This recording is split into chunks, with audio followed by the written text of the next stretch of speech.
नमस्कार दोस्तों, मैं मनीष इसरान आपका इस YouTube चैनल पर हार्दिक अभिनंदन करता हूं। आज हम भारतीय राज्य व्यवस्था यानी पॉलिटी का पहला टॉपिक लेंगे फर्स्ट ग्रेड के हिसाब से। ठीक है, फर्स्ट ग्रेड में पहला टॉपिक है पॉलिटी का भारतीय संविधान की विशेषताएं, फर्स्ट ग्रेड फर्स्ट पेपर के लिए। ठीक है, तो पहला टॉपिक है भारतीय संविधान की विशेषताएं। इसमें हम सबसे पहला टॉपिक लेते हैं विशेषताएं में। भारत का संविधान विश्व का सबसे बड़ा संविधान है। विश्व का सबसे बड़ा संविधान है। विश्व का सबसे बड़ा संविधान है, इसका मतलब हमें पता होना चाहिए कि भारत के संविधान में कितने अनुच्छेद है, कितनी अनुसूचियां हैं और कितने भाग है। तो हम दो तरीके से पढ़ेंगे। पहला तो पढ़ेंगे मूल संविधान। एक शब्द तो अपने सामने बार बार आएगा मूल संविधान, और एक शब्द अपने सामने आएगा वर्तमान संविधान। मूल संविधान की तो हम बात करें तो मूल संविधान मूल संविधान में भारत के 395 अनुच्छेद थे। कितने अनुच्छेद थे? 395 अनुच्छेद। भागों की बात करें तो 22 भाग थे और 8 अनुसूचियां थी। कितनी अनुसूचियां थी? 8 अनुसूचियां थी।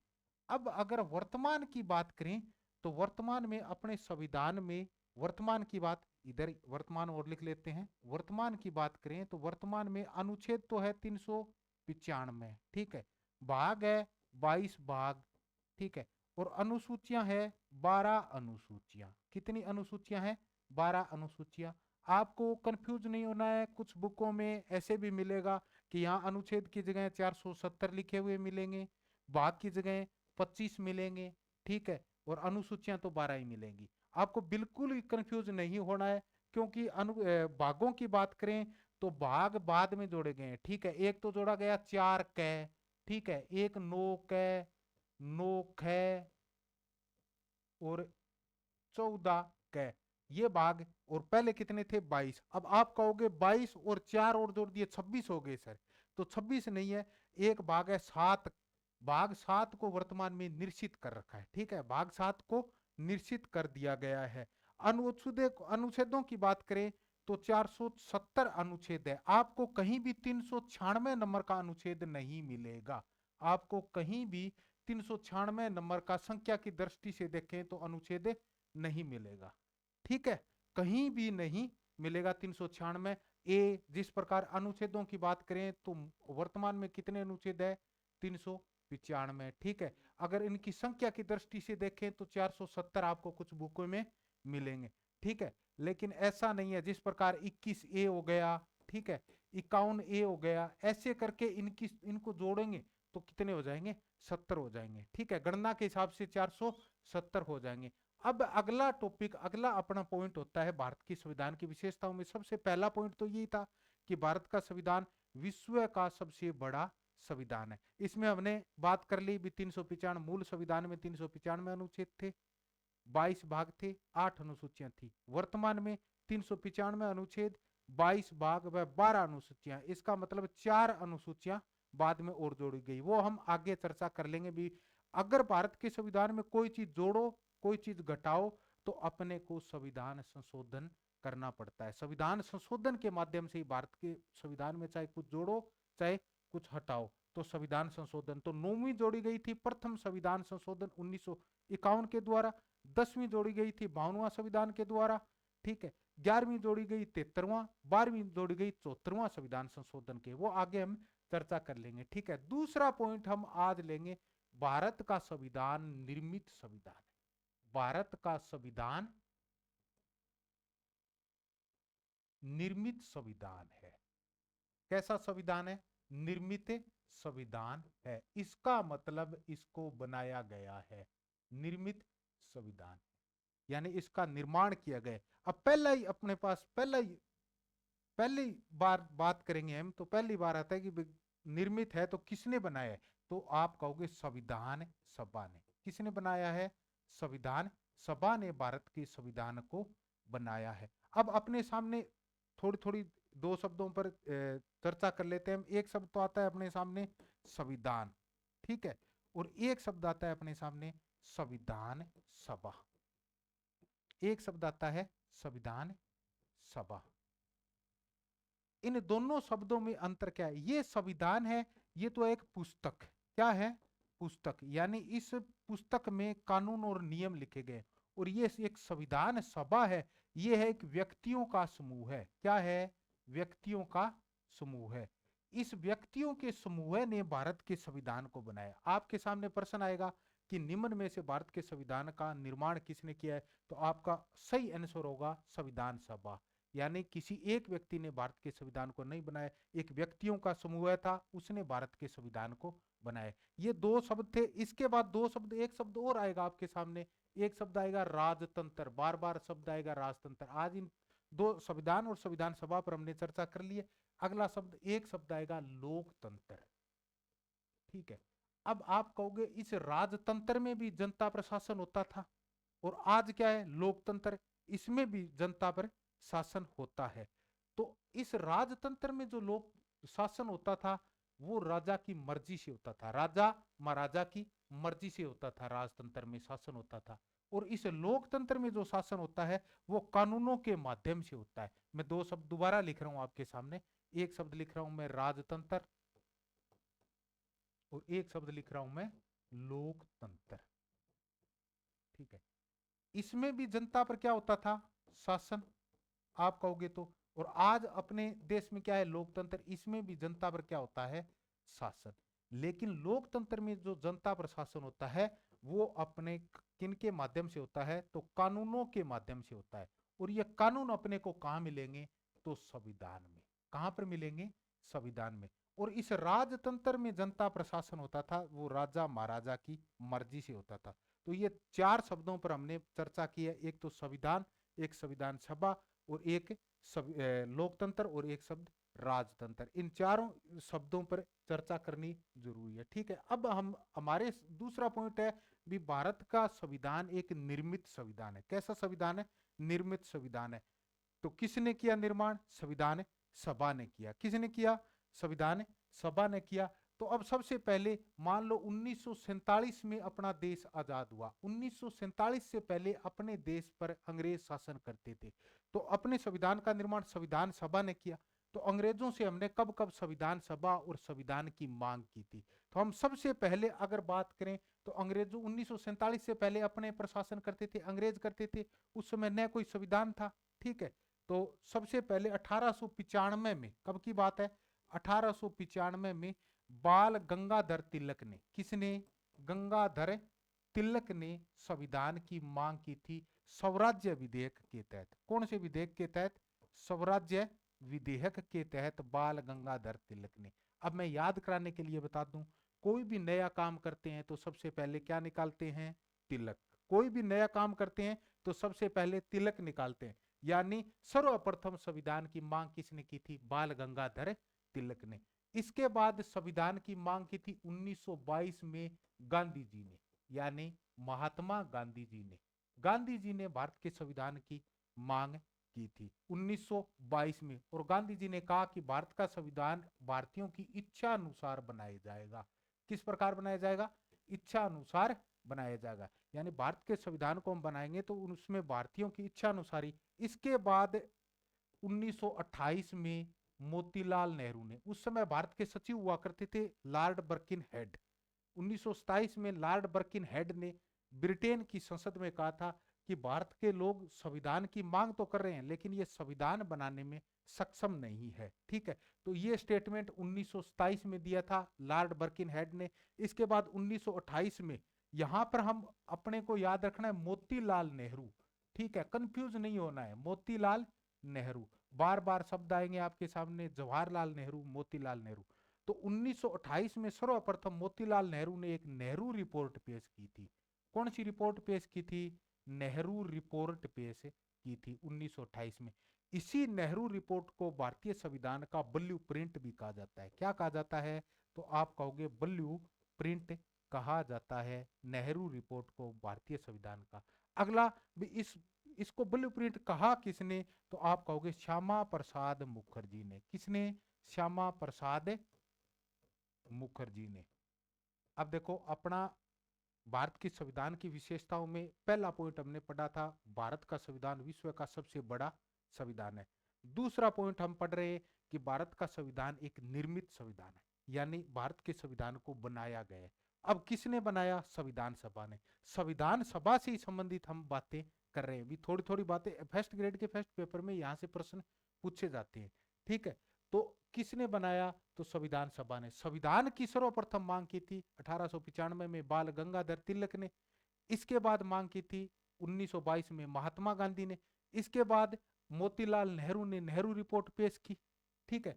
अब 31 दिसंबर, बात है 31 दिसंबर 1929 की, 1929 की, और कांग्रेस का होता है एक लाहौर अधिवेशन।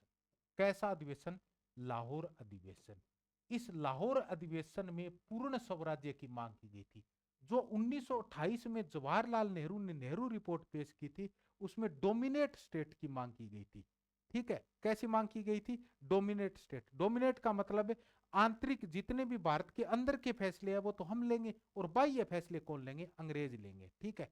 तो 1928 में तो डोमिनेट स्टेट की मांग की थी मोतीलाल नेहरू ने, और 31 दिसंबर 1929 को कांग्रेस का एक लाहौर अधिवेशन होता है। इसमें पूर्ण स्वराज्य की मांग की गई थी। कैसी मांग की गई थी? तो पूर्ण स्वराज्य की मांग की गई थी। कब की गई थी? 31 दिसंबर 1929 को। पहली बात तो पूर्ण स्वराज्य की मांग की गई। दूसरी बात, यहां पर एक और कहा गया इसी लाहौर अधिवेशन में कि जब तक हमें आजादी नहीं मिलेगी, जब तक हमें आजादी नहीं मिलेगी, तब तक 26 जनवरी को हम स्वतंत्रता दिवस मनाते रहेंगे। कैसे? इसी अधिवेशन में घोषणा की गई भी आने वाले साल यानी 31 दिसंबर 1929, तो 19 दिसंबर महीना वर्ष का लास्ट महीना होता है, इसी दिन घोषणा की गई भी आने वाले महीने के चौथे संडे को हम स्वतंत्रता या स्वराज्य दिवस मनाएंगे। तो प्रथम बार यानी जनवरी 26 जनवरी 1929 को प्रथम बार स्वतंत्रता दिवस मनाई गई थी। कब मनाई गई थी? तो 26 जनवरी 1930 को प्रथम बार स्वतंत्रता। वर्तमान में स्वतंत्रता दिवस है वो 15 अगस्त को मनाई जाती है। कब मनाई जाती है? 15 अगस्त को। एक पॉइंट यह भी बनता है भी 1930 से 1947 के मध्य स्वतंत्रता दिवस 26 जनवरी को मनाई जाती थी। वर्तमान में 26 जनवरी को गणतंत्र दिवस मनाई जाती है, क्योंकि 26 जनवरी 1950 को भारत का संविधान पूर्ण रूप से लागू हुआ था, ठीक है, पूर्ण रूप से। ये तो 31 दिसंबर 1929 को लाहौर अधिवेशन में मांग की गई। इसके बाद 1934 में, इसके बाद 1934 में एम एन रॉय ने, 1934, मोस्ट इंपोर्टेंट यही है, किसने? एम एन रॉय ने। यही आपको याद रखना है, मांगों के संदर्भ में अगर याद रखना है तो यही। एम एन रॉय का पूरा नाम है मानवेंद्र नाथ रॉय। पूरा नाम क्या होगा? मानवेंद्र नाथ रॉय। इसने क्या कहा? 1900, इसने ही भारतीय कम्युनिस्ट पार्टी का गठन किया था, एम एन रॉय ने, ठीक है, स्थापना की थी भारतीय कम्युनिस्ट पार्टी की। एम एन रॉय ने यहां पर 1934 में सर्वप्रथम कहा भी भारत के संविधान को तो हम खुद बना लेंगे, लेकिन संविधान बनाने से पहले आप हमारी संविधान सभा का गठन कीजिए। किसका गठन कीजिए? संविधान सभा का। तो सर्वप्रथम भारत की संविधान की मांग का श्रेय है वो किसे दिया जाता है? तो मांग का श्रेय दिया जाता है एम एन रॉय को। किसे दिया जाता है? एम एन रॉय को ही भारत की संविधान सभा की सर्वप्रथम मांग का श्रेय दिया जाता है। इसीलिए एम एन रॉय को भारत की संविधान सभा का प्रतिपादक भी कहा जाता है। क्या कहा जाता है? प्रतिपादक, ठीक है। इसके बाद कांग्रेस का एक अधिवेशन 1936 में फैजपुर अधिवेशन होता है। इसमें भी भारत की संविधान सभा की मांग की गई थी। इसके बाद एक बात और है, 1938 में सर्वप्रथम जवाहरलाल नेहरू ने, यानी यहां मैं शॉर्ट में शब्द लिख देता हूं, जलन ने वयस्क मताधिकार के आधार पर मांग की थी। वयस्क मताधिकार के आधार पर। वयस्क मताधिकार का मतलब भी आज 18 वर्ष का हो जाता है उनका वोट बन जाता है। मूल संविधान में 21 वर्ष की वोट बनने की आयु थी, ठीक है। 61वां संविधान संशोधन 1989 के द्वारा वोट बनने की आयु 21 से घटाकर 18 वर्ष कर दी गई है, ठीक है। आ गई बात समझ में? अब देखो हमने सर्वप्रथम मांग कब की गई थी? तो 1895 में, ठीक है। और 1938 तक ना तो अंग्रेजों ने हाँ कहा है और ना ही अंग्रेजों ने ना कहा है, नहीं कहा है। अब होता है दोस्तों विश्व युद्ध शुरू। कौन सा? 1939 से 1945 के मध्य दूसरा विश्व युद्ध शुरू होता है। कौन सा विश्व युद्ध शुरू होता है? दूसरा विश्व युद्ध। और अंग्रेजों पर बनता है दबाव। क्या बनता है? अंग्रेजों पर दबाव। और अंग्रेज सर्वप्रथम एक प्रस्ताव लेकर आते हैं 1940 में। कब की बात है ये? 1940 में अंग्रेज एक प्रस्ताव लेकर आते हैं। उस प्रस्ताव का नाम था अगस्त प्रस्ताव। यानी 1895 में सबसे पहले मांग की थी संविधान की बाल गंगाधर तिलक ने, और 1938 में जवाहरलाल नेहरू ने वयस्क मताधिकार के आधार पर मांग की थी। ना तो अंग्रेजों ने हाँ कहा है, ना अंग्रेजों ने ना कहा है। इसका मतलब अब होता है 1945 में दूसरा विश्व युद्ध शुरू और अंग्रेजों पर बनता है दबाव, और दबाव के कारण अंग्रेजों को यहां पर अपने भारतीयों के सहयोग की आवश्यकता थी। तो अंग्रेज सर्वप्रथम एक प्रस्ताव लेकर आते हैं भारत में। उस प्रस्ताव का नाम था अगस्त प्रस्ताव। कौन सा प्रस्ताव था? अगस्त प्रस्ताव। उस प्रस्ताव का नाम था अगस्त प्रस्ताव। यह प्रस्ताव 8 अगस्त 1940 को लाया गया। कब लाया गया? तो 8 अगस्त, यानी 8 अगस्त 1940 को। देखिए नाम ही क्या है इसका? अगस्त। अगस्त का मतलब 8। तो 8 अगस्त 1940 को यह प्रस्ताव पेश किया गया। और किसने पेश किया गया था? तो लॉर्ड लिन लिथंगो ने। किसने? लॉर्ड लिन लिथंगो ने पेश किया। और इस अगस्त प्रस्ताव में अंग्रेजों ने कहा कि हम भारत की संविधान सभा का गठन कर देंगे जिसमें मुख्यतः भारत के लोग होंगे। इस अगस्त प्रस्ताव में अंग्रेजों ने क्या कहा? हम भारत की संविधान सभा का गठन कर देंगे, ठीक है, उसमें मुख्यतः भारत के लोग। पहली बात तो क्या कही? भी मुख्यतः भारत के लोग होंगे। इस बात का हमने विरोध कर दिया। भी भारत की संविधान सभा होगी, उसमें मुख्यतः क्यों? जितने भी लोग हैं वो सारे के सारे भारत के होने चाहिए, ठीक है। पहली बात तो ये कही। इसका मुख्यतः का इसका मतलब इसमें कुछ अंग्रेज भी शामिल होंगे, तो इस बात से हम नाराज। दूसरी बात इसने क्या कहा? भी जो दूसरे विश्व युद्ध में हमारे को सहयोग देंगे, दूसरे विश्व युद्ध में जो हमारे को सहयोग देंगे, उन्हें ही हम भारत की संविधान सभा में शामिल करेंगे। इस बात से भारतीय कांग्रेस और मुस्लिम लीग क्या होगी? नाराज हो जाती है, और उन्होंने इस प्रस्ताव को क्या कर दिया? अगस्त प्रस्ताव को अस्वीकार कर दिया। अगस्त प्रस्ताव को क्या कर दिया? अस्वीकार। सबसे पहला प्रश्न अपने को याद रखना है भी अंग्रेजों ने अपने संविधान और संविधान सभा की मांग को सर्वप्रथम स्वीकार कौन से प्रस्ताव के माध्यम से किया था? तो आपका आंसर होगा अगस्त प्रस्ताव। कौन सा प्रस्ताव? अगस्त प्रस्ताव। कब आया? तो अगस्त, अगस्त का मतलब 8, 8 अगस्त 1940। किसने पेश किया? लॉर्ड लिन लिथंगो। इसका मतलब ट्रिपल एल आ रहा है। क्या आ रहा है? ट्रिपल एल, ठीक है। इसमें अंग्रेजों ने क्या कहा? दो बातें कही इसमें अंग्रेजों ने। पहली बात तो क्या कही? कि भारत की संविधान सभा में मुख्यतः ही भारत के लोग होंगे। और दूसरी बात इस अगस्त प्रस्ताव में क्या कही? भी हम उन्हीं लोगों को शामिल करेंगे जो दूसरे विश्व युद्ध में हमारे को सहयोग देंगे, ठीक है। इसलिए इस अगस्त प्रस्ताव को हमने क्या कर दिया? अस्वीकार, यानी इसकी भी बातें हमने नहीं मानी। अब इसके बाद 1942 में अंग्रेज एक प्रस्ताव और लेकर आते हैं, और उस प्रस्ताव का नाम था क्रिप्स प्रस्ताव। कौन सा प्रस्ताव था? क्रिप्स प्रस्ताव। ये भारत आता है 22 मार्च 1942 को। कब आता है? 22 मार्च 1942 को क्रिप्स प्रस्ताव भारत आता है, ठीक है। इस प्रस्ताव में अंग्रेजों ने कहा कि हम भारत की संविधान सभा का गठन कर देंगे, ठीक है, जैसे ही दूसरा विश्व युद्ध समाप्त होगा। क्रिप्स प्रस्ताव 22 मार्च 1942 को भारत आता है।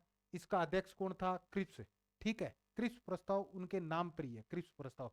क्रिप्स ने इसको पेश किया था, ठीक है, 22 मार्च 1942 को। इसमें भी अंग्रेजों ने दो तीन बातें कही थी। पहली बात तो अंग्रेजों ने क्या कहा? भी क्रिप्स प्रस्ताव है, जैसे ही दूसरा विश्व युद्ध, पहली बात तो कही जैसे ही दूसरा विश्व युद्ध समाप्त होगा, जैसे ही दूसरा विश्व युद्ध समाप्त होगा, हम भारत की संविधान सभा का गठन कर देंगे। भारत की संविधान सभा का, संविधान सभा का गठन कर देंगे। एक बात तो ये कही। दूसरी बात अंग्रेजों ने क्रिस प्रस्ताव में क्या कही भी, ब्रिटिश प्रांतों यानी उसमें 11 ब्रिटिश प्रांतें थी, ब्रिटिश प्रांत जहां पर अंग्रेज, अब दो शब्द बार बार, अब आगे कैबिनेट मिशन योजना पढ़ेंगे इसके बाद, इसमें पहला शब्द आएगा, एक शब्द तो आएगा ब्रिटिश प्रांत,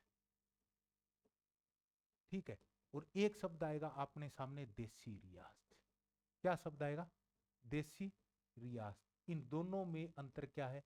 जहां पर अंग्रेज डायरेक्ट शासन करते थे वो तो थी ब्रिटिश प्रांतें, और जहां पर अपने पर राजा महाराजा शासन करते थे, अंग्रेज डायरेक्ट सीधा शासन नहीं करते थे, वो थी देसी रियासतें। तो इस क्रिप्स प्रस्ताव में दूसरी बातें क्या कही अंग्रेजों ने भी, इन ब्रिटिश प्रांतों और देसी रियासतों को एक मिलाकर एक संघ राज्य का निर्माण किया जाएगा। ये बात बिल्कुल सही बात थी अंग्रेजों की। संघ राज्य का क्या किया जाएगा? निर्माण। संघ राज्य का निर्माण किया जाएगा। दूसरी बात कही अंग्रेजों ने क्रिप्स प्रस्ताव, संघ राज्य का निर्माण किया जाएगा। इसी लाइन के आगे अंग्रेजों ने क्या कहा, अगर कोई भी ब्रिटिश प्रांत हो चाहे देशी रियासत हो, अगर इस संघ राज्य में शामिल नहीं होना चाहती, क्या नहीं होना चाहती? शामिल नहीं होना चाहती, शामिल नहीं होना चाहती, तो उनको शामिल करने के लिए बाध्य नहीं किया जाएगा। शामिल के लिए उनको क्या नहीं किया जाएगा? बाध्य नहीं किया जाएगा। बाध्य का मतलब यानी इन पर दबाव नहीं बनाया जाएगा भी आप संघ राज्य में शामिल हो। इस बात से कांग्रेस और मुस्लिम लीग को लगा, कांग्रेस को लगा भी अंग्रेज तो अपने देश के टुकड़े टुकड़े करना चाहते हैं, भी बताओ कौन शामिल, अगर कोई देशी रियासत है आज अकेला राजा शासन कर रहा है, उनकी मर्जी चल रही है, तो वो संघ राज्य में क्यों शामिल होगा भी? ठीक है। दूसरी बात, कोई भी ब्रिटिश प्रांत शामिल नहीं होना चाहती, तो वो क्यों शामिल होगी उस पर अगर दबाव नहीं होगा। तो इस बात से अपने भारत के लोगों ने यानी कांग्रेस और मुस्लिम लीग ने नाराज होकर इसको भी अस्वीकार कर दिया गया। इसको भी क्या कर दिया? अस्वीकार कर दिया, यानी इसको भी हमने स्वीकार नहीं किया। इस क्रिप्स प्रस्ताव को महात्मा गांधी ने तो कहा post dated cheque. Mahatma Gandhi ने क्रिप्स प्रस्ताव को क्या संज्ञा दी? तो आप कहोगे महात्मा गांधी ने क्रिप्स प्रस्ताव को कहा कि ये तो एक पोस्ट डेटेड चेक है, यानी ऐसा चेक है जिनकी तारीख भी पीछे की हो, पीछे के वर्ष की हो या पीछे के महीने की हो, ठीक है, तारीख भी बीत चुकी हो, तो पोस्ट डेटेड चेक कहा। और इस प्रस्ताव को जलन यानी जवाहरलाल नेहरू ने, मैं यहां शॉर्ट में लिख रहा हूं, जलन साहब ने कहा ये तो एक दिवालिया बैंक का चेक है। दिवालिया बैंक का चेक कहा। कैसा चेक का? दिवालिया बैंक का चेक कहा। आ गई बात यहां तक समझ में? दिवालिया बैंक यानी जो बैंक खुद कर्जायत है उसके उस चेक का हमें क्या करें, उस बैंक के चेक का हमें क्या करें, ठीक है। तो ये हो गई, इसको भी अस्वीकार कर दिया गया। अब होता है दोस्तों 1945 में दूसरा विश्व युद्ध समाप्त हो जाता है, और जैसे ही दूसरा विश्व युद्ध 1945 में समाप्त होता है तो अंग्रेज, हाँ एक प्रश्न और बनता है भी, क्रिप्स प्रस्ताव एक बार पूछा गया प्रश्न है, क्रिप्स प्रस्ताव भारत में आया उस समय ब्रिटेन का प्रधानमंत्री कौन था? क्रिप्स प्रस्ताव भारत में आया उस समय ब्रिटेन का प्रधानमंत्री कौन था? एक बार पूछा गया प्रश्न है, ठीक है। तो क्रिप्स प्रस्ताव भारत आया उस समय ब्रिटेन में कंजर्वेटिव पार्टी की सरकार थी। कौन सी सरकार? कंजर्वेटिव पार्टी की सरकार थी, और प्रधानमंत्री था विंस्टन चर्चिल। कौन था? विंस्टन, कंजर्वेटिव, और प्रधानमंत्री था विंस्टन चर्चिल। ये भी अपने को ध्यान रखना है। क्रिप्स प्रस्ताव भारत आया उसमें ब्रिटेन का प्रधानमंत्री विंस्टन चर्चिल था, उनकी पार्टी का नाम था कंजर्वेटिव पार्टी। ये भी अपने को। अब 1945 में जैसे ही दूसरा विश्व युद्ध समाप्त होता है और ब्रिटेन में होते हैं चुनाव। क्या होते हैं? चुनाव। और ब्रिटेन में विंस्टन चर्चिल है, ये प्रधानमंत्री के पद से यानी इनको बहुमत नहीं मिलती है, ठीक है, और ब्रिटेन का प्रधानमंत्री बन जाता है लेबर पार्टी से। लेबर पार्टी से क्लीमेंट एटली ब्रिटेन का प्रधानमंत्री बन जाता है। क्लीमेंट एटली को ब्रिटेन का प्रधानमंत्री बन जाता है। क्लीमेंट एटली ने 1946 में एक प्रस्ताव भेजा, उस प्रस्ताव का नाम था कैबिनेट मिशन योजना। क्या नाम था? कैबिनेट मिशन योजना। सबसे पहला ही प्रश्न आएगा कैबिनेट मिशन योजना 1946। भारत की संविधान सभा का गठन कौन सी योजना के तहत हुआ? तो आपको याद रखना है कैबिनेट मिशन योजना। इससे पहले अंग्रेजों ने 1895 में, दोबारा बता देता हूं, अंग्रेजों ने सर्वप्रथम अंग्रेजों से हमने मांग की थी 1895 में, और 1938 तक हम अंग्रेजों से मांगे करते रहे। न तो अंग्रेजों ने हाँ कहा न ना कहा। इसके बाद 1939 में दूसरा विश्व युद्ध शुरू होता है, और जैसे ही दूसरा विश्व युद्ध शुरू होता है तो अंग्रेजों पर बनता है दबाव। क्या बनता है? अंग्रेजों पर दबाव। और सर्वप्रथम अंग्रेज एक प्रस्ताव लेकर आए भारत में, अगस्त प्रस्ताव। कौन सा प्रस्ताव लेकर आए? अगस्त प्रस्ताव। अब आपको तारीख पूछी जाए तो 8 अगस्त, अगस्त का महीना है, यानी 8 अगस्त प्रस्ताव 1940 में अंग्रेज अगस्त प्रस्ताव लेकर आते। इसको भी हमने अस्वीकार कर दिया। इसके बाद एक प्रस्ताव और क्रिप्स प्रस्ताव अंग्रेज भारत लेकर आते हैं। कौन सा प्रस्ताव लेकर आते हैं? क्रिप्स प्रस्ताव। ये आया 1942 में। इसको भी हमने क्या कर दिया? अस्वीकार कर दिया। इसके बाद भारत में आती है एक योजना, कैबिनेट मिशन योजना। कौन सी योजना आती है?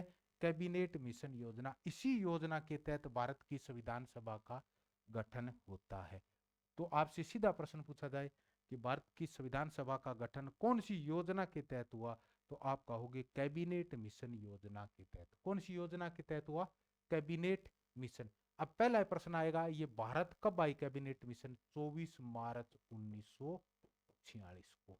24 मार्च 1946 को कैबिनेट मिशन एक 3 सदस्यों का दल था। कितने सदस्यों का दल था? 3 सदस्यों का दल था। तो कैबिनेट मिशन कितने सदस्यों का दल था? 3 सदस्यों का। अब देखिए इस कैबिनेट में एक शब्द आता है कैबिन। कैबिन हर गाड़ी में होता है, ठीक है, लेकिन अपने को यहां पर याद रखना है कैबिन होता है बस में। कहां पर होता है? बस में। और बस का मैं चित्र बना रहा हूं, ये क्या है? बस, ठीक है। इसमें ये है एक कैबिन। क्या है? कैबिन। यहां बैठा है ड्राइवर साहब,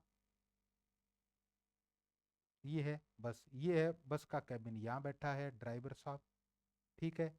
ये है बस का बोनट, और यहाँ एक सीट होती है, वो एकदम एकल सीट होती है। कैसी सीट होती है? एकल सीट होती है। कैसी सीट होती है? एकल सीट होती है। इस तो मैंने बताया कैबिनेट, इस एकल सीट पर अगर सही से हम बैठे तो कितने जने बैठ सकते हैं? 3 ही जने बैठ सकते हैं। कितने जने? 3 ही जने। तो अब देखो, मैंने बताया कैबिनेट मिशन ने कितने सदस्यों का दल था? तो 3 सदस्यों का। 3 सदस्य कौन कौन थे? ए से हो जाएगा अलेक्जेंडर। ए से क्या हो जाएगा? अलेक्जेंडर। और कै से हो जाएगा क्रिप्स। कै से क्या हो जाएगा? क्रिप्स। और लै से हो जाएगा लॉरेंस। लै से क्या हो जाएगा? लॉरेंस। और लॉरेंस क्या था? अध्यक्ष। लॉरेंस क्या था? अध्यक्ष। आजकल लॉरेंस की अच्छी चलती है, अध्यक्ष ही मान लो, ठीक है। आजकल बदमाशों का क्या है? लॉरेंस अध्यक्ष ही है ना। तो अलेक्जेंडर, ये अलेक्जेंडर, क्रिप्स, लॉरेंस, ये 3 सदस्यों का दल था।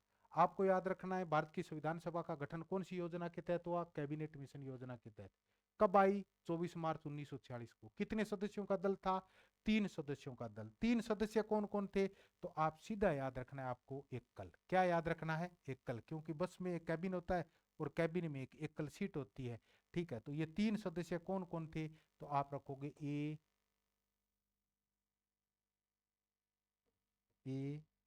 कै और लै। ए से हो जाएगा अलेक्जेंडर। क्या हो जाएगा? अलेक्जेंडर। कै से हो जाएगा क्रिप्स। कै से क्या हो जाएगा? क्रिप्स। और लै से हो जाएगा लॉरेंस। लै से क्या हो जाएगा? लॉरेंस। और लॉरेंस क्या था? इसका अध्यक्ष। लॉरेंस क्या था? अध्यक्ष। आ गई बात समझ में? अब कैबिनेट मिशन 24 मार्च 1946 को भारत आता है, 3 सदस्यों का दल था। ये अपनी रिपोर्ट पेश करता है, यानी भारत आने से क्या है, इसने अपनी रिपोर्ट पेश की। ये भी अपने को बात याद रखनी है। रिपोर्ट पेश करता है 16 मई 1946 को। कब की? 16 मई 1946 को। आया कब था? 24 मार्च 1946 को। रिपोर्ट पेश की 16 मई 1946 को। रिपोर्ट का उद्देश्य था भारत की संविधान सभा का गठन करना। उद्देश्य क्या था? भारत की संविधान सभा का गठन करना। उद्देश्य क्या था? संविधान सभा का गठन करना। संविधान सभा का गठन करना। ठीक है, अब अगली बात, सीधा प्रश्न पूछा जाए भी भारत की संविधान सभा का गठन कौन सी योजना के तहत हुआ, तो आपका वो कैबिनेट मिशन योजना के तहत, कैबिनेट मिशन योजना के तहत। प्रारंभ में भारत की संविधान सभा में 389 सदस्यों का निर्धारण किया गया। कितने सदस्यों का निर्धारण किया गया? 389। यानी भारत की संविधान सभा में कुल कितने सदस्य होंगे? 389। अब 300 आप कहोगे 389 का ही क्यों, तो 10 लाख की जनसंख्या पर एक सदस्य लिया गया। कितनी जनसंख्या पर? 10 लाख की जनसंख्या पर, जनसंख्या पर 10 लाख पर एक सदस्य लिया गया। ठीक है, तो प्रारंभ में कितने सदस्यों का निर्धारण किया गया था? ये दिक्कत हो जाएगी, एक सदस्य, 10 लाख पर एक सदस्य लिया गया। 389। अब 389 सदस्यों में कितने सदस्य ब्रिटिश प्रांतों से आए, कितने सदस्य देशी रियासतों से आए, और कितने सदस्य चीफ कमिश्नरियों से आए। ठीक है, तो 389 को भी हम 3 पार्ट में बांटेंगे। कितने पार्ट में बांटेंगे? 3 में। पहला है भी ब्रिटिश प्रांतों से तो कितने आए? ब्रिटिश प्रांत। अगला है देशी रियासत, और अगला है चीफ कमिश्नर। अगला क्या है? Chief commissioner. पहला क्या है? ब्रिटिश प्रांत। दूसरा क्या है? देशी रियासत। ब्रिटिश प्रांतों से तो सदस्य, कुल सदस्य कितने लिए संविधान सभा में, कुल कितने सदस्यों का निर्धारण किया गया था? 389 सदस्यों का।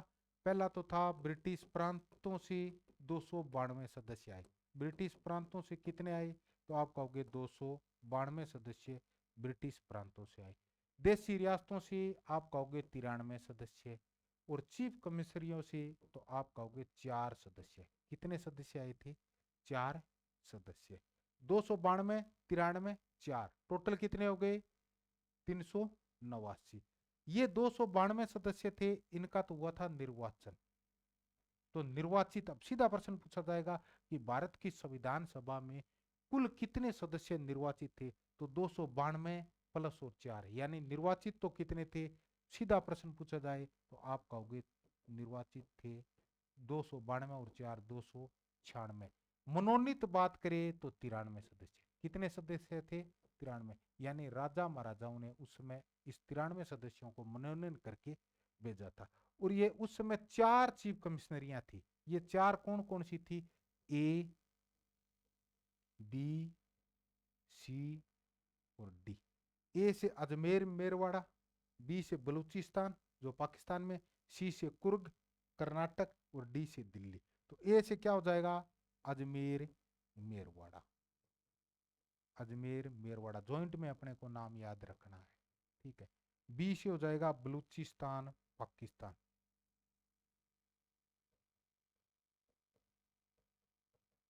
बलूचिस्तान ये कहां पर पड़ता है? पाकिस्तान। ठीक है, इस सी से हो जाएगा कुर्ग। कुर्ग एक कर्नाटक का क्या है? जिला है। कुर्ग एक कर्नाटक का क्या है? जिला। और इस डी से हो जाएगा दिल्ली। डी से क्या हो जाएगा? दिल्ली। तो ये 4 तो चीफ कमिश्नरियां थी, 4 तो चीफ कमिश्नरी थी। ठीक है, 389 सदस्यों को कितने भागों में बांटा गया? तो 389 में ब्रिटिश प्रांतों से तो आए 292, 93 सदस्य आए देशी रियासतों से, और 4 सदस्य चीफ कमिश्नरी से। एक चीफ कमिश्नरी अपने राजस्थान में थी, अजमेर मेरवाड़ा। यहां से जो सदस्य आया था उसका नाम था मुकुट बिहारी लाल भार्गव। क्या नाम था? मुकुट बिहारी लाल भार्गव नाम था। मुकुट बिहारी लाल भार्गव। सी से हो जाएगा कुर्ग कर्नाटक, और डी से हो जाएगा दिल्ली। ठीक है, अब आपसे अगला प्रश्न पूछे कि संविधान सभा में निर्वाचित कुल सदस्यों की संख्या कितनी थी? तो 292 और 4 296। मनोनीत का पूछा जाए तो कितने थे? 93। मनोनीत कितने थे? 93। जो देशी रियासतों से सदस्य आए थे वो क्या थे? मनोनीत सदस्य थे। अब क्या होता है दोस्तों? संविधान सभा का चुनाव होता है। क्या होता है? संविधान सभा का चुनाव। संविधान सभा का चुनाव होता है कितनी सीटों पर? तो 296 सीटों। कितनी सीटों पर? 296 सीटों पर। कब हुआ था? तो आप कहोगे जुलाई अगस्त 1946 को। जुलाई अगस्त 1946 को संविधान सभा का होता है चुनाव 296 सीटों पर। अब आप ये कहोगे भी 296 सीटों पर ही चुनाव क्यों हुआ? क्योंकि जो देशी रियासतों के 93 सदस्य थे, कितने सदस्य थे? 93 सदस्य, इसने चुनाव में भाग नहीं लिया। चुनाव में भाग नहीं लिया। चुनाव में भाग नहीं लिया। कितने सदस्यों ने? तो 93 सदस्यों ने। चुनाव हुआ 296 सीटों पर। कब हुआ? जुलाई अगस्त 1946 को। ये 296 सीटें थे, ये निर्वाचित सदस्य थे। कैसे सदस्य थे? तो आपसे प्रश्न पूछा जाए, निर्वाचित। और जो मनोनीत सदस्य थे उन्होंने संविधान सभा के चुनाव में भाग नहीं लिया। चुनाव हुआ था एकल संक्रमणीय मत प्रणाली के द्वारा अप्रत्यक्ष रूप से। कैसे? अप्रत्यक्ष रूप से संविधान सभा का चुनाव हुआ था। चुनाव के लिए 3 श्रेणियां बनाई गई। कितनी श्रेणियां बनाई गई? भी आज नहीं है क्या? उसी तरीके से उस समय चुनाव के लिए 3 श्रेणियां बनाई गई। एक श्रेणी तो थी सामान्य। एक क्या थी? सामान्य। एक थी मुस्लिम। एक थी मुस्लिम और एक थी सिख। ये कौन सी थी? सिख। ठीक है। चुनाव के लिए 3 श्रेणियां बनाई गई, सामान्य, मुस्लिम और सिख। चुनाव हुआ कितनी सीटों पर? 296 सीटों पर। आप कहोगे 296 सीटों पर क्यों हुआ? क्योंकि संविधान सभा में 93 सदस्य। ये 93 सदस्य कहां से आए थे? तो देशी रियासतों से। कहां से आए थे? देशी रियासतों से। इन्होंने संविधान सभा के चुनाव में भाग नहीं लिया। तो 296 सीटों पर हुआ चुनाव की 3 श्रेणियां बनाई गई, सामान्य, मुस्लिम और सिख। सामान्य, मुस्लिम। एक निर्वाचन अधिकारी भी, आज भी चुनाव होता है तो निर्वाचन अधिकारी होता है। ठीक है। तो उस समय निर्वाचन अधिकारी बनाया गया एच.वी.आर. अयंगर को। निर्वाचन अधिकारी किसे बनाया गया? एच.वी.आर. अयंगर को संविधान सभा का निर्वाचन अधिकारी बनाया गया। अब क्या होता है? चुनाव होता है कितनी सीटों पर है? तो 296 सीटों पर। श्रेणियां बनाई गई 3। अब आते हैं दोस्तों चुनाव के परिणाम। क्या आते हैं? परिणाम। और चुनाव में परिणाम में सबसे पहले कांग्रेस को मिलते हैं 208 वोट। कांग्रेस को कितने मिलते हैं? 208 वोट। और मुस्लिम लीग को, यानी ये कांग्रेस है, इसका मतलब हम इसे सामान्य भी बोल सकते हैं। क्या बोल सकते हैं? चुनाव में 3 श्रेणियां बनाएगी, सामान्य, मुस्लिम और सिख। ठीक है। कांग्रेस और सामान्य एक ही बात। यानी मुस्लिम लीग के सदस्यों को छोड़कर और सिख के, यानी मुस्लिम और सिखों को छोड़कर जितने भी सदस्य थे उनको सामान्य भी बोल सकते हैं, हम कांग्रेस भी बोल सकते हैं। तो कांग्रेस की आई 208 वोट। और मुस्लिम लीग के सदस्य सीटें आई 73 सीटें। और अन्य की आई 15 सीटें। कितनी सीटें आई? 15 सीटें। चुनाव हुए कब थे? जुलाई अगस्त 1946 को। चुनाव कब हुए थे? अभी मैं बता देता हूं। संविधान सभा का चुनाव हुआ था 296 सीटों पर। क्योंकि देशी रियासतों ने संविधान सभा के चुनाव में भाग नहीं लिया। जुलाई अगस्त 1946 में अप्रत्यक्ष रूप से एकल संक्रमणीय मत प्रणाली के द्वारा चुनाव हुए थे। ठीक है। चुनाव की 3 श्रेणियां बनाई गई थी, सामान्य, मुस्लिम, सिख। सामान्य, मुस्लिम, सिख। और एक चुनाव का निर्वाचन अधिकारी बनाया गया था एच.वी.आर. अयंगर को। चुनाव का निर्वाचन अधिकारी किसे बनाया गया? एच.वी.आर. अयंगर को। ठीक है। अगला चुनाव के आते हैं परिणाम। और परिणाम में कांग्रेस को मिलते हैं 208 वोट, मुस्लिम लीग को मिलते हैं 73 वोट, और अन्य यानी निर्दलीय भी शामिल है और एक दो छोटे मोटे जो दल थे वो भी शामिल है। कुल मिलाकर उनको मिलती हैं 15 सीटें। कितनी सीटें मिलती है? 15 सीटें। अब देखो, मुस्लिम लीग उस समय अपने अलग देश की मांग तो कर ही रही थी। मुस्लिम लीग को लगा भी अपने चुनाव में बहुमत तो आई नहीं है, यानी अल्पमत है अपने पास। कितनी सीटें? सिर्फ और सिर्फ 73 सीटें। और 73 सीटें तो ये अपने अलग देश का निर्माण नहीं करेंगे। ठीक है। तो मुस्लिम लीग ने 16, ये चुनाव होता है तो जुलाई में, और इन्होंने क्या कर दिया? 16 अगस्त 1946 को, 16 अगस्त 1946 को मुस्लिम लीग ने प्रत्यक्ष कार्यवाही दिवस मनाई।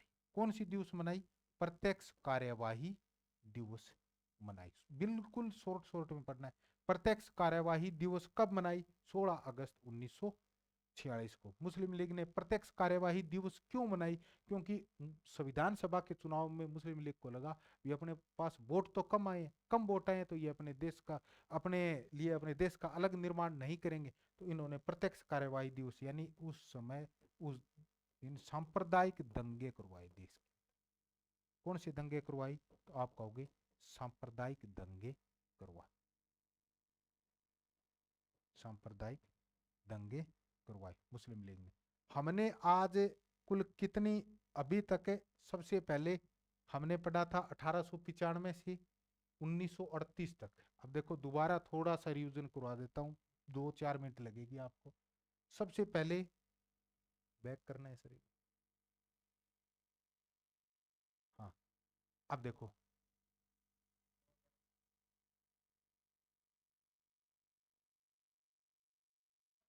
अब देखो पहला बात, विश्व का, हमने भारत के संविधान के स्रोत पढ़ लेंगे। क्या क्या पढ़ रहे हैं? भारत के संविधान की विशेषताएं पढ़ रहे हैं। आपके फर्स्ट ग्रेड फर्स्ट पेपर के लिए पहला टॉपिक है भारतीय संविधान की विशेषताएं।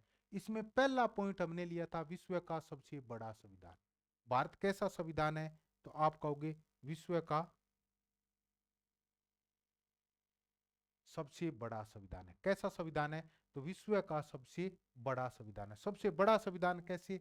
यानी भारत का संविधान, मूल संविधान में तो थे 395 अनुच्छेद। मूल संविधान की बात कर रहा हूं, इसका मतलब मैं बात कर रहा हूं 26 नवंबर 1949 की। कब की बात कर रहा हूं? 26 नवंबर 1949। अब आप कहोगे 26 नवंबर 1949 ही क्यों?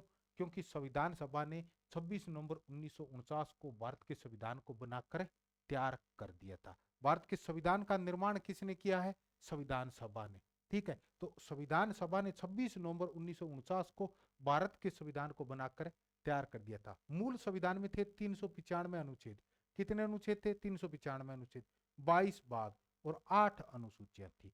वर्तमान संविधान की बात करें तो वर्तमान संविधान में अनुच्छेद है 395, भाग है 22, अनुसूचियां है 12। इसका मतलब मूल संविधान में 8 थी, वर्तमान में कितनी है? 12। इसका मतलब 4 बाद में जोड़ी गई है। और संविधान से कुछ कोई भी चीज जोड़ो संविधान में, चाहे जोड़ो या घटाओ, तो क्या करना पड़ता है? संविधान संशोधन। यानी 8वीं, 9वीं, 10वीं, 11वीं और 12वीं संविधान संशोधनों के माध्यम से जोड़ी गई है। लेकिन कुछ किताबों में आपको अनुच्छेद मिलेंगे 470 और भाग मिलेंगे 25। तो 25 कैसे, मैं बता देता हूं। अगर भाग आपको ऐसा कहीं नहीं मिलेगा, भाग संख्या 23, भाग संख्या 24, भाग संख्या 25, ऐसा कहीं नहीं है। आपको मिलेगा सिर्फ भाग तो 22 ही तक। क्यों? अब मैं बता दूं। भाग 1 4 कै जोड़ा गया 42वां संविधान संशोधन 1976 के द्वारा। फिर ये 9 कै जोड़ा गया, 9 ख जोड़ा गया, 14 कै जोड़ा गया, 22 और ये 4 और जोड़ दिए गए, इसका मतलब हो गई 26। ऐसा नहीं है। एक संविधान था 7, उसको कर दिया गया निश्चित। क्या कर दिया गया? निश्चित। तो कुल कितने भाग हो गए? 25। लेकिन संख्या की दृष्टि से तो 25 होते हैं, गणना करेंगे तो 25 होते हैं। वैसे संख्या की दृष्टि से भाग कितने हैं? 22 ही। 1 से लेकर 22 तक ही मिलेंगे। 4 कै, 9 कै, 9 कै और 14 कै जोड़ेंगे तो हो जाएंगे 25 भाग। पहली बात तो ये पढ़ी थी। इसके बाद हमने अगला 2 शब्दों पर चर्चा की थी। एक तो राजतंत्र पर की, एक लोकतंत्र पर की, और एक संविधान पर की, और एक संविधान सभा पर की। कौन से शब्द पर की थी? संविधान सभा पर। ये जो राजतंत्र है, इसमें भी जनता पर क्या होता था? शासन होता था। और आज क्या है? लोकतंत्र, इसमें भी जनता पर क्या होता है? शासन। इस राजतंत्र में जनता पर शासन होता था राजा महाराजाओं की मर्जी से, और इस लोकतंत्र में जनता पर शासन होता है कानूनों के माध्यम से। और ये कानून अपने को कहाँ मिलते हैं? तो आप कहोगे संविधान में। कहाँ मिलते हैं ये कानून? ये मिलते हैं अपने को संविधान में। ठीक है। और 2 शब्द एक पढ़ा था संविधान। संविधान एक है पुस्तक। क्या है? पुस्तक। और इस पुस्तक में क्या लिखे गए हैं? कानून। संविधान तो एक है पुस्तक, और संविधान सभा है एक समूह है। किनका समूह है? व्यक्तियों का समूह है। अभी हमने संविधान सभा कितने सदस्यों, कितने व्यक्तियों का समूह था? तो सबसे पहले इस संविधान सभा में हमने कितने सदस्यों का निर्धारण किया था? 389 का। कौन सी योजना के तहत किया था? 389 सदस्यों का निर्धारण किया गया था कैबिनेट मिशन योजना के तहत। कौन सी योजना के तहत? कैबिनेट मिशन योजना के तहत 389 सदस्यों का निर्धारण किया गया था भारत की संविधान सभा में। तो इस व्यक्तियों के समूह ने भारत के संविधान को बनाया। इसके बाद हमने अगला लिया था, अभी भारत की सर्वप्रथम मांग कब की गई थी? तो 1895 में। कोई भी नया काम करते हैं तो सबसे पहले क्या निकालते हैं? तिलक। ठीक है, तो पहली मांग किसने की थी? तिलक साहब ने तिलक निकाल के की थी। कौन से विधेयक के तहत की थी? स्वराज्य विधेयक के तहत। कब की थी? तो 1895 में। 1922 में महात्मा गांधी ने कहा कि भारत का संविधान भारतीयों की इच्छा अनुसार होगा। इसके बाद 1928 में मोतीलाल नेहरू ने नेहरू रिपोर्ट पेश की। इसके बाद लाहौर अधिवेशन में 1929 में पूर्ण स्वराज्य की मांग की गई। ठीक है, इसके बाद 1931 में क्रांति अधिवेशन। कब की बात? एक और बता देता हूं, 1931 में क्रांति अधिवेशन में भी संविधान की प्रत्यक्ष मांग की गई थी। कैसी मांग की गई थी? प्रत्यक्ष मांग की गई थी संविधान की क्रांति अधिवेशन में। इसके बाद 1934 में एम.एन. रॉय, पूरा नाम है मानवेंद्र नाथ रॉय, इन्होंने सर्वप्रथम कहा भी संविधान तो हम खुद बना लेंगे, लेकिन आप सबसे पहले हमारी संविधान सभा का गठन कीजिए। इसके बाद 1938 में जवाहरलाल नेहरू ने वयस्क मताधिकार के आधार पर मांग की थी। तो 1938 में किसने की थी? जवाहरलाल नेहरू ने। यानी कुल मिला के 1895 से 1938 तक हम संविधान और संविधान सभा की मांग करते रहे, लेकिन अंग्रेजों ने ना तो हाँ कहा और ना कहा ना। ठीक है, अब होता है दूसरा विश्व युद्ध शुरू, और दूसरा विश्व युद्ध चलता है 1939 से 1945 के मध्य। अंग्रेजों पर बनता है दबाव, और अंग्रेजों को अपने यानी भारतीयों के सहयोग की पड़ती है आवश्यकता। किनकी? भारतीयों के सहयोग की आवश्यकता पड़ती है, और अंग्रेज सबसे पहले अपने सामने लेकर आते हैं एक अगस्त प्रस्ताव। क्या, कौन सा प्रस्ताव लेकर आते हैं? अगस्त प्रस्ताव अंग्रेज सबसे पहले अपने सामने लेकर आते हैं। और इस अगस्त प्रस्ताव में अंग्रेजों ने कहा कि भारत की संविधान सभा का हम गठन कर देंगे।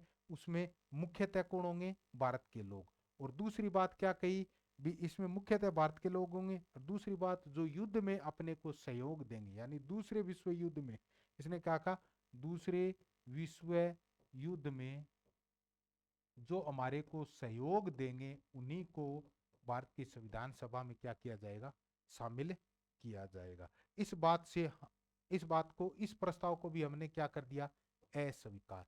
इसके बाद अंग्रेज एक प्रस्ताव और लेकर आते हैं, और उस प्रस्ताव का नाम था क्रिप्स प्रस्ताव। अपने को याद रखना है कब लेकर आए? 22 मार्च 1942 को। इस प्रस्ताव में भी अंग्रेजों ने दो तीन बातें कही। पहली बात क्या कही? जैसे ही दूसरा विश्व युद्ध समाप्त होगा, क्या होगा? जैसे ही दूसरा विश्व युद्ध समाप्त होगा, हम भारत की संविधान सभा का क्या कर देंगे? गठन कर देंगे। ठीक है, एक तो बात ये कही। और दूसरी बात अंग्रेजों ने कही कि जो ये ब्रिटिश प्रांत, यानी एक तो था अंग्रेजी भारत और एक था देसी रियासतों वालों को हम बोल सकते हैं देसी भारत। देसी भारत तो ये अंग्रेज भारत। ठीक है, ब्रिटिश प्रांतों और देसी रियासतों को मिलाकर एक क्या किया जाएगा? संघ राज्य का निर्माण किया जाएगा। संघ राज्य का निर्माण किया जाएगा। यहां तक अंग्रेजों की बिल्कुल सही बात थी, लेकिन इसी में अगली लाइन और जोड़ दी, इस संघ राज्य में जो भी शामिल नहीं होना चाहता उसको हम शामिल करने के लिए बाध्य नहीं करेंगे। इसलिए अपने को ऐसा लगा भी अंग्रेज अपने देश का टुकड़े टुकड़े करना चाहते हैं, तो इसलिए इस प्रस्ताव को भी अस्वीकार कर दिया गया। और इस क्रिप्स प्रस्ताव को महात्मा गांधी ने कहा पोस्ट डेटेड चेक, यानी अरेखांकित तिथि का चेक। हिंदी में बात करें तो अरेखांकित तिथि का चेक कहा था। ठीक है, और जवाहरलाल नेहरू ने इस प्रस्ताव को कहा था दिवालिया बैंक का चेक। कैसा दिवालिया? यानी जो बैंक खुद कर्जाइत है उसके चेक का हम क्या करेंगे। अगली बात, ये इसको भी हमने क्या कर दिया? अस्वीकार कर दिया। ठीक है, इसके बाद एक प्रस्ताव अंग्रेज और लेकर आते हैं अपने सामने, और उस एक योजना और आती है भारत में, कैबिनेट मिशन योजना। कौन सी योजना आती है? कैबिनेट मिशन योजना। भारत आई 24 मार्च 1946 को। कितने सदस्यों का दल था? 3 सदस्यों का दल। 3 सदस्य कौन कौन थे? तो एक बस, और बस में होता है कैबिन, और कैबिन में होती है एक एकल सीट। तो ए कैल, ए से हो जाएगा अलेक्जेंडर, कै से हो जाएगा क्रिप्स और लय से हो जाएगा लोनेंस। इसी योजना के तहत अपनी भारत की संविधान सभा का गठन किया गया था। सबसे पहले इस योजना के तहत भारत की संविधान सभा में 389 सदस्यों का निर्धारण किया गया। 389 का क्यों, तो आप कहोगे 10 लाख पर एक सदस्य को लिया गया। कितनी जनसंख्या पर, 10 लाख की जनसंख्या पर एक सदस्य को शामिल किया गया। इसके बाद होता है संविधान सभा का चुनाव। क्या होता है, संविधान सभा का चुनाव। और 389 सदस्यों को 3 भागों में ये और बता देता हूं।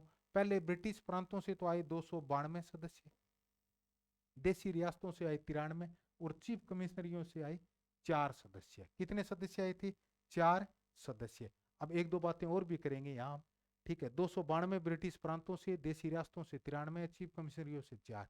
ये तो थे मनोनीत सदस्य। जो देशी रियासतों से सदस्य आए थे उनका राजा महाराजाओं ने मनोनयन करके भेजा था, उनको राजा महाराजाओं ने मनोनयन करके भेजा था। और इनका हुआ था निर्वाचन, यानी निर्वाचित होकर आए थे 292 और 4।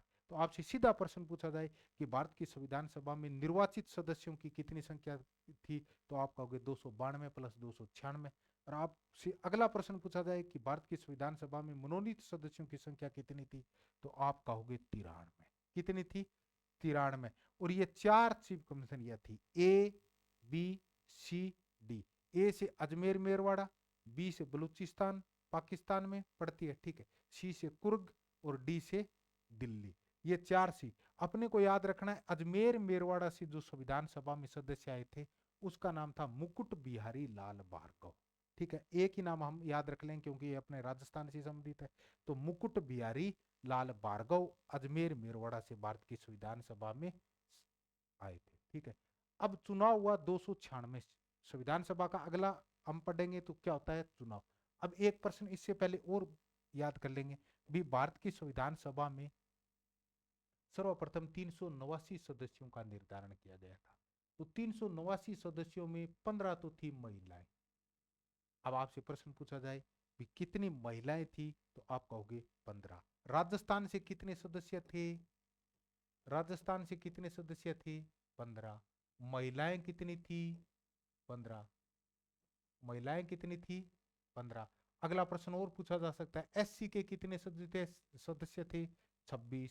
एसटी के कितने थे, तो आप कहोगे 33। एसटी के कितने थे, 33। इन 15 महिलाओं में एकमात्र मुस्लिम महिला थी, उसका नाम था बेगम अयाज रसूल। बेगम अयाज रसूल, उस महिला का नाम क्या था, बेगम अयाज रसूल। ये भी अगला प्रश्न और पूछा जा सकता है। क्या पूछा जा सकता है, ये ब्रिटिश प्रांतों से कितने सदस्य भारत की संविधान सभा में आए थे, तो आप कहोगे 292। और उस समय कितनी ब्रिटिश प्रांतें थी, तो आप कहोगे 11 ब्रिटिश प्रांतें थी। कितनी थी, 11। इनमें से ऐसी कौन सी प्रांत थी जिनमें से सबसे अधिक सदस्य आए, तो आप कहोगे संयुक्त प्रांत। कौन सी प्रांत कहोगे, संयुक्त प्रांत। और इस संयुक्त प्रांत से सदस्य आए थे 55। कितने सदस्य आए थे, 55। आजकल इस संयुक्त प्रांत को कहा जाता है यूपी। क्या कहा जाता है, यूपी। यूपी यानी इस संयुक्त प्रांत से भारत की संविधान सभा में सबसे अधिक सदस्य आए थे। अब ये प्रश्न तो हो गया प्रांतों से संबंधित। अब अगला प्रश्न ये भी पूछा जा सकता है कि देशी रियासतें थी, इनमें से सबसे अधिक सदस्य ऐसी कौन सी रियासत थी जिससे आए थे, तो आप कहोगे मैसूर। कौन सी रियासत थी, मैसूर। मैसूर रियासत से 7 सदस्य आए थे। कितने सदस्य आए थे, 7 सदस्य। ये भी हमने सामान्य से थोड़ी थोड़ी बातें और कर ली। चुनाव होता है 296 सीटों पर। अगला पॉइंट लेते हैं, चुनाव 296 सीटों पर क्यों, क्योंकि देशी रियासतों ने चुनाव में भाग नहीं लिया। और चुनाव हुआ कब, जुलाई अगस्त 1946 को अप्रत्यक्ष रूप से हुआ था। एकल संक्रमणीय मत प्रणाली के द्वारा संविधान सभा का चुनाव होता है। चुनाव के लिए 3 श्रेणियां बनाई जाती है, सामान्य, मुस्लिम और सिख। और चुनाव में कितने सदस्य, यानी 93 सदस्यों ने भाग नहीं लिया। चुनाव का एक निर्वाचित अधिकारी, निर्वाचन अधिकारी बनाया जाता है, उसका नाम है HBR अयंगर। अब आते हैं चुनाव का परिणाम। कांग्रेस को मिलते हैं 208, मुस्लिम लीग को मिलते हैं 73 वोट और अन्य को मिलते हैं 15 वोट। अब देखो, मुस्लिम लीग उस समय अपने लिए एक अलग देश की, पाकिस्तान की तो मांग कर रही थी, ठीक है। तो मुस्लिम लीग को लगा भी अपने को बहुमत तो मिली नहीं है, यानी वोट कम आए, तो ये अपने संविधान का अलग से अपने देश अलग से देश नहीं बनाएंगे ये पाकिस्तान। पाकिस्तान का गठन नहीं करेंगे। तो मुस्लिम लीग ने 16 अगस्त 1946 को प्रत्यक्ष कार्यवाही दिवस मनाई। कौन सी दिवस मनाई? प्रत्यक्ष कार्यवाही दिवस, प्रत्यक्ष कार्यवाही दिवस मनाई थी। कौन सी दिवस मनाई थी? प्रत्यक्ष कार्यवाही दिवस। यानी इस दिन सांप्रदायिक दंगे करवाए गए थे।